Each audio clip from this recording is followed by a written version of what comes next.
मूरख नाम हरि को मत मूरख नाम हरि को।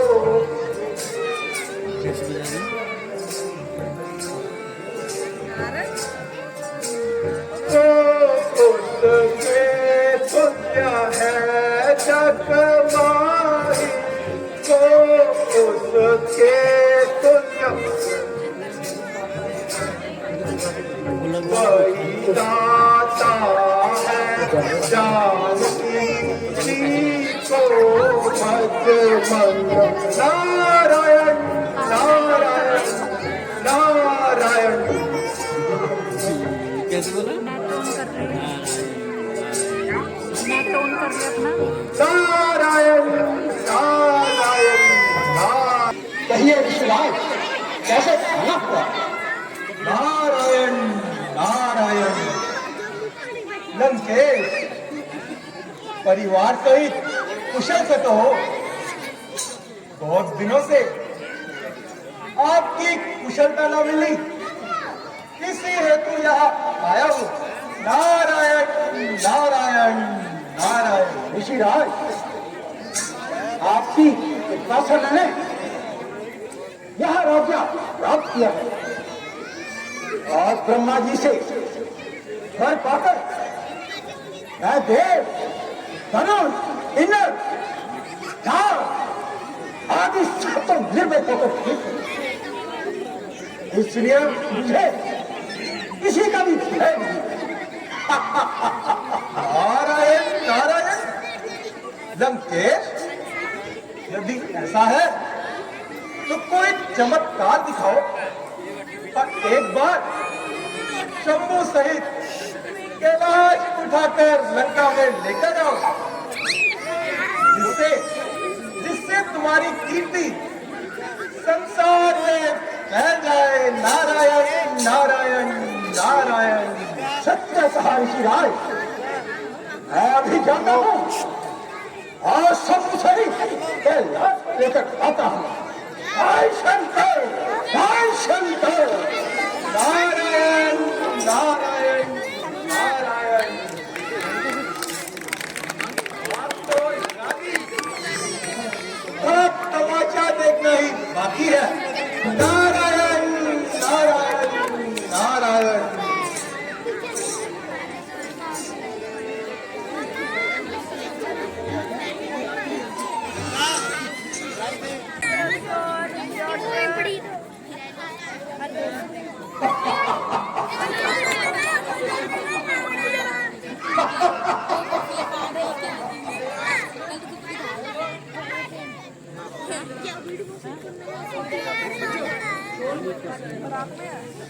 तीनों प्रश्न पहला प्रश्न कौन सा था? और निकलेंगे हम स्वामी डरे लागे तापे मोरे का,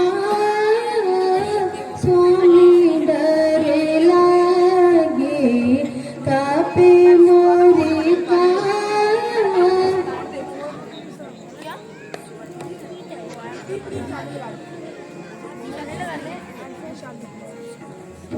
हिले हिले वृक्ष डरे सभी बन चरे, हिले हिले वृक्ष डरे सभी बन चरे। स्वामी ये किसने सैले उठाया, स्वामी डर लागे पापे मोरे का, स्वामी डरे लागे कापे मोरे का।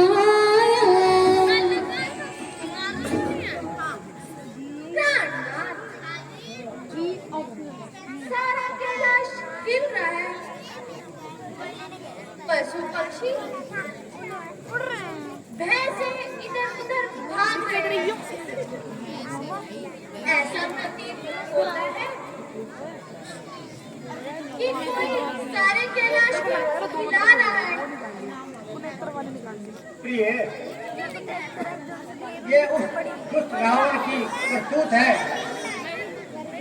जो वर पाकर उन्मादी हो गया है और मेरी शक्ति की परीक्षा लेने आया है। अभी उसकी करने का फल चढ़ाता हूँ। अच्छा लो देखो। त्राहिमाम त्राहिमाम प्रभु प्रभु त्राहिमाम त्राहिमाम प्रभु त्राहिमाम। बोल अब कहाँ है तेरा बल? प्रभु प्रभु त्राहिमाम।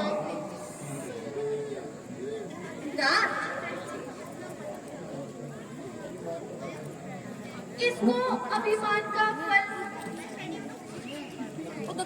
त्राहिमाम त्राहि। इसे क्षमा कर दीजिए। त्राहिमाम त्राहि। नहीं प्रिय, इसे ऐसे ही रहने दीजिए। वह ज्ञात होवेगा। आपकी महिमा अनोखी है, अजब लीला है, लीला आपकी नाश हमने आज देखी है। यह अभिमान जो मैंने यह उसका ही फल पाया है। गया हो नाथ को शीश चरणों में झुकाया है।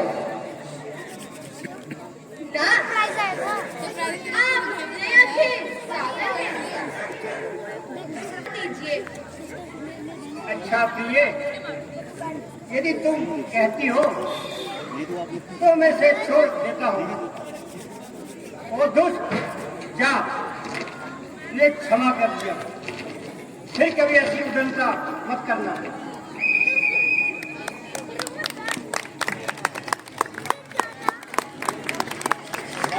पति महाराजा रावण की जय। महाराज जय शंकर।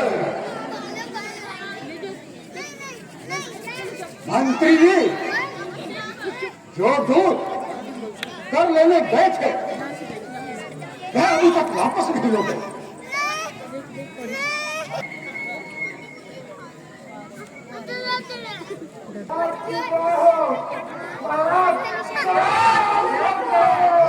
शंकर, मेरे भाइयों, कहो उन ऋषियों से करते रूप में क्या लेकर आए हो?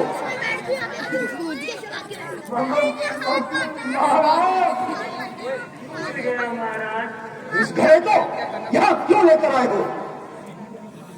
सीधी तरह बताते हो या तुम्हारी गर्दन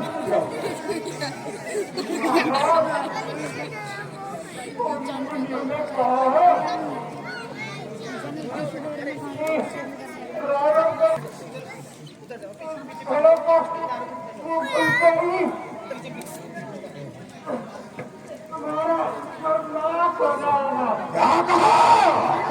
मेरा पाप हो जाएगा।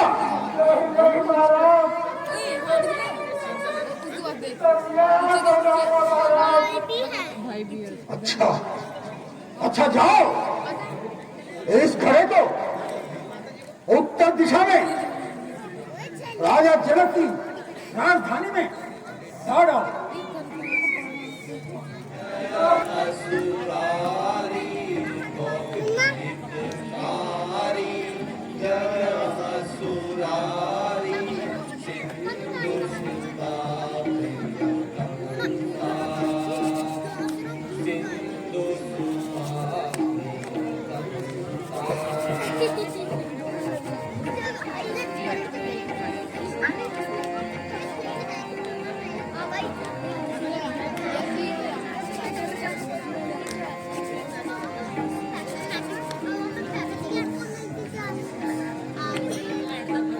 हे ऋषियों, निर्भय रहो। मैं तुम्हारी तपस्या से प्रसन्न हूँ और तुम्हारे दुख निवारण के लिए महाराजा दशरथ के घर में जन्म दूंगा। इस हेतु अब तुम ऋष्यमुख पर्वत पर जाकर वानर रूप धारण करो।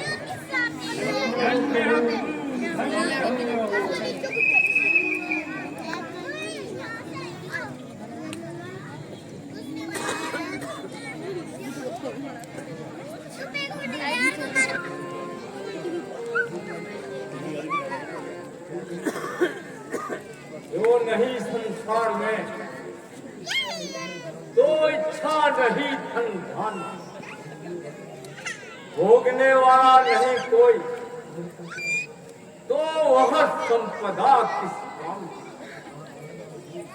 आंख है मौजूद लेकिन आंख का तारा नहीं, दिल हुआ बेचैन आप, जीने का सहारा नहीं हो। आपके भंडार में तो किसी भी वस्तु की कमी नहीं है। महाराज, आपकी चिंता स्वाभाविक है, परंतु आप जैसे धैर्यशाली और प्रतापी राजा को इस प्रकार व्याकुल होना शोभा नहीं देता। अपने पूजनीय वशिष्ठ जी को उनको बुलाकर उनकी सहमति ले लीजिए।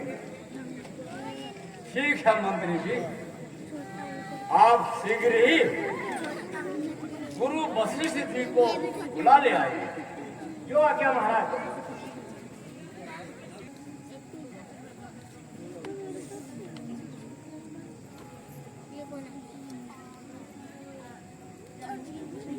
गुरु जी प्रणाम। आयुष्मान भव। राजन, आपकी यह हालत देखकर तमाम राज्यसभा का दिल बैठा जा रहा है। हर एक अपने अपने विचारों के घोड़े दौड़ा रहा है। महाराज, कहिए,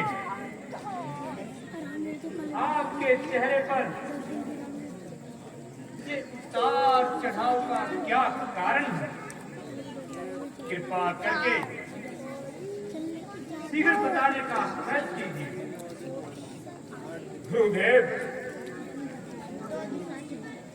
गुरुदेव, दशरथ की चिंता किसी से भी छुपी नहीं है।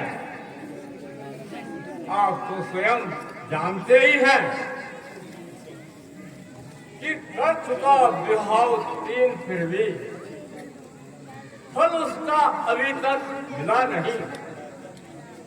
चौथा फल आने वाला है। रघुकुल का कम से कम एक ही पुत्र हो जिससे रघुकुल बढ़े अपना। पितरों को भी तर्पण पहुंचे, आगे को नाम चले अपना।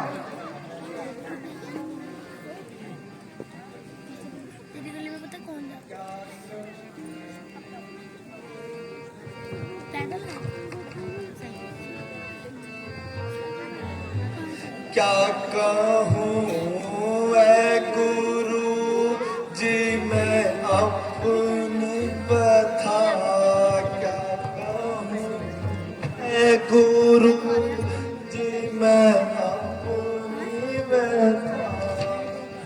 मुझको औलाद का गम सताता रहा।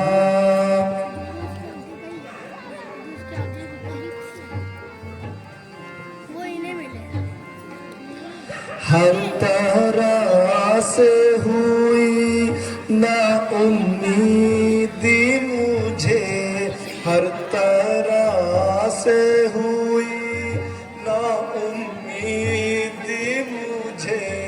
अब जमाना जवानी का जाता रहा, अब जमाना जवानी का जाता रहा। जो जवानी थी ढल ढल के जाने लगी, जो जवानी थी ढल ढल के जाने लगी। अब अवस्था बुढ़ापे की आने लगी, अब अवस्था बुढ़ापे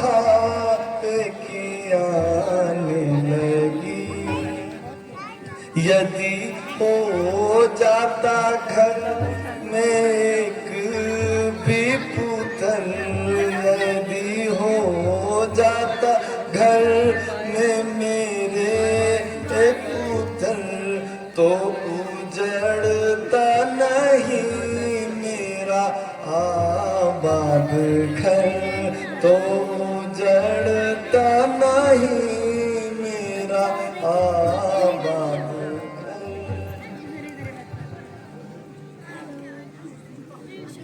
गुरुजी,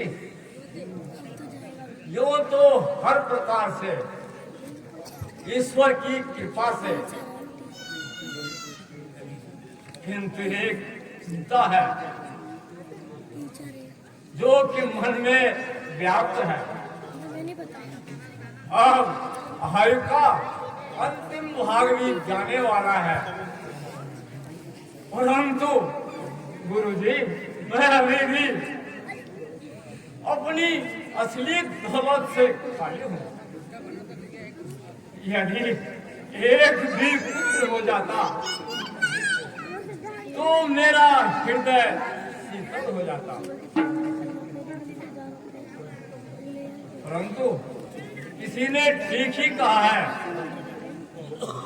चांद चढ़े सूरज बहे दीपक जले हजार, जिस घर में बालक नहीं वो घर निपट अंधियार।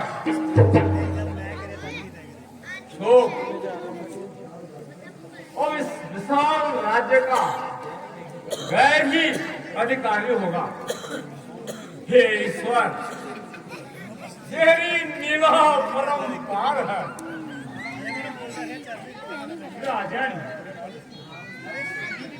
सचमुच आपकी चिंता भी उचित है।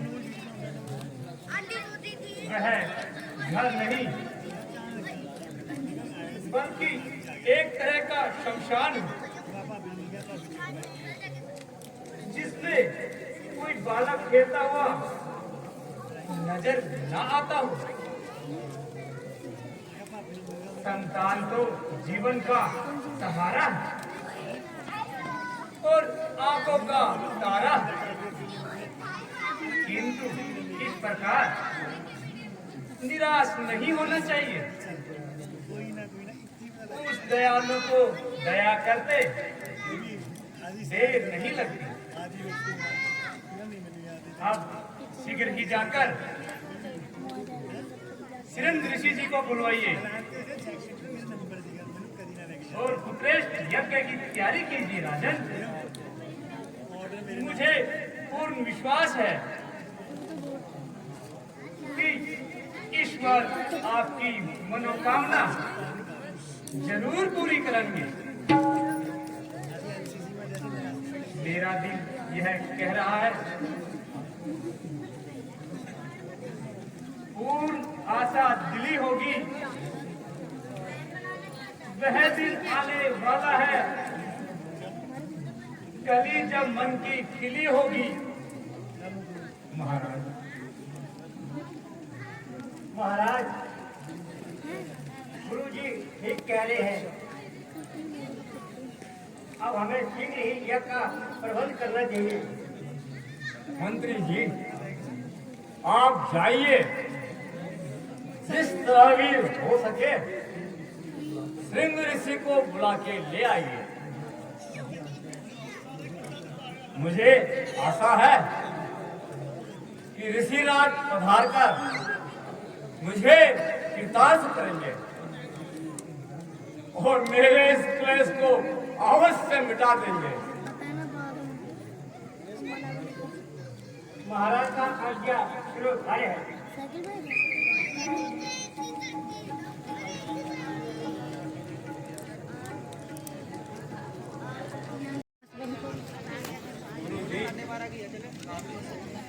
मंत्री जी को गए हुए बहुत दिन हो गए हैं, किंतु वे अभी तक लौट के नहीं आए और न ही कुछ खबर मिली। अब तक तो उन्हें आना चाहिए था। पता नहीं उन्हें सिंह ऋषि मिले कि नहीं मिले। यदि मिले भी हो तो उन्होंने यहाँ आना स्वीकार किया कि नहीं किया? हे राजन, आप व्यर्थ में चिंता ना करें। मुझे पूरा विश्वास है कि श्रृंग ऋषि जी अवश्य आएंगे।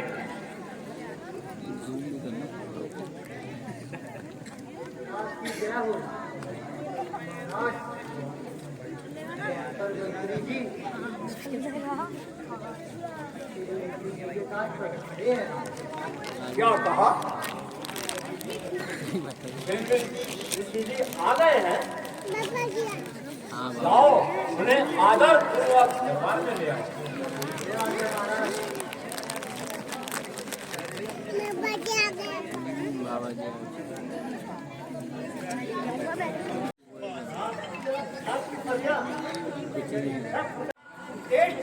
तैयारी कीजिए और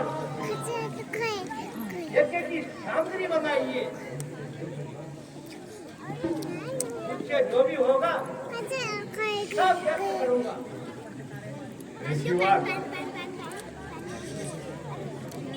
यज्ञ का सारा सामान पहले से ही तैयार है, केवल आपकी आज्ञा का इंतजार है।